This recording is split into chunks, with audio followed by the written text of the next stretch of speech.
his work's never done. Fixes up the tractor with that tape and a grin. If it's broke, hell, he'll patch it, then he'll do it Freeze or all get again. smoked, you galactic scumbag. Oh, Red, he's the talk of the county. Tailgate to shack. Cooter the raccoon and Old Red, two of the most notorious smugglers in the galaxy, have started their own secret government organization. One that operates outside the jurisdiction of any single spaceport or planetary system. One that answers only to them and their own personal code of ethics. These two are master of the disguise, because while there are plenty of things that different governments might want outlawed, like only to genders or freedom of speech, and the unauthorized removal of historical artifacts from planets like Earth, there are also plenty of things that governments don't want messed with, like intergalactic smokers, because who would have thought that something as simple as a smoker could cause an international incident? But when a group of aliens known as the Blorg took this one specific smoker off of a junkyard on Earth 10 years ago, it caused a diplomatic incident that nearly sparked a war. And the only reason it didn't was because the Democrats were in charge then. So no one on Earth even noticed that the Blorgs had taken it until recently when a salvage team sent by the Galactic Federation accidentally discovered it during the process of salvaging the same junkyard, and when they brought it back to Earth, the Blorgs demanded its return, causing an international incident. But instead of letting some bureaucratic do-gooders in the Galactic Federation sort it out, Cooter and Red decided to handle it themselves, which meant traveling all across the galaxy in search of a stolen smoker, a mission that has taken them from the lawless space lanes near the core worlds to the uncharted territories of the Andromeda Galaxy. And along the way, they've acquired a few interesting new meats to try out to bring to the Flavorverse. Now,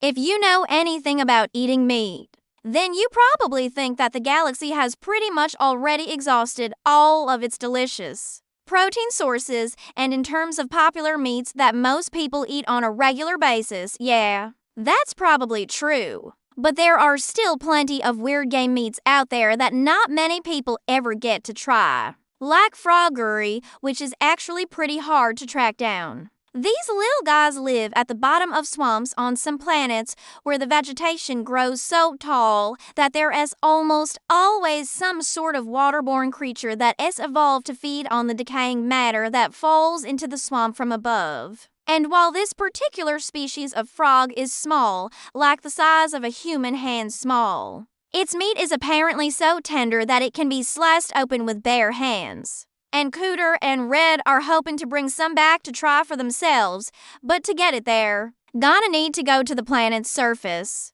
which is something that they haven't done in a long time because despite the fact that they have traveled all across the galaxy, these two prefer to travel in their cars. But thankfully, they've got Gus. After all, a spaceship is just a metal box with wings, and without a pilot, it's just scrap. So they managed to convince Gus to come with them and help out on this mission by promising him a steak cooked on that very smoker that they were hired to retrieve. They should have known that getting the frog curry would be easy compared to what happens next, because as soon as they set foot on the planet, they immediately pissed off a giant space slug by stepping on its tail. Now, despite the fact that it's literally a gigantic space slug, Red seems to think that it's not only worth trying, but that it'll be the best damn meat that they've ever tasted. But even if that were true, it wouldn't exactly be worth the trouble of hunting it down. Fortunately, they didn't have to.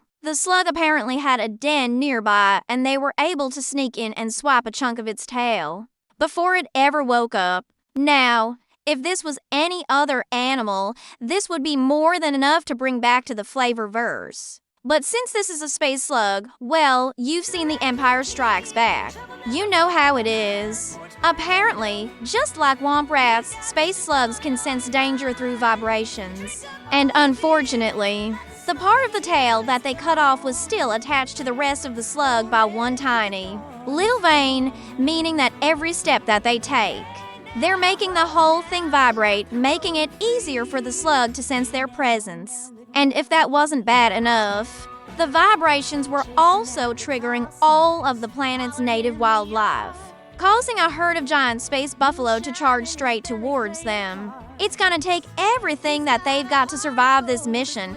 Can they escape the wrath of the giant space buffalo? Will they ever get that smoker back? And most importantly, what does it all mean for the future of the Flavorverse? Well, of course they do, just when they were about to be devoured. The giant space buffalo stopped dead in their tracks and said, "Damn, that man smells good. Hey, buddy, what's your secret?" Well, Old Red took out a copy of his Redneck Rollin' Smoke cookbook, signed it, and gave it to them. And that is how Old Red saved the day.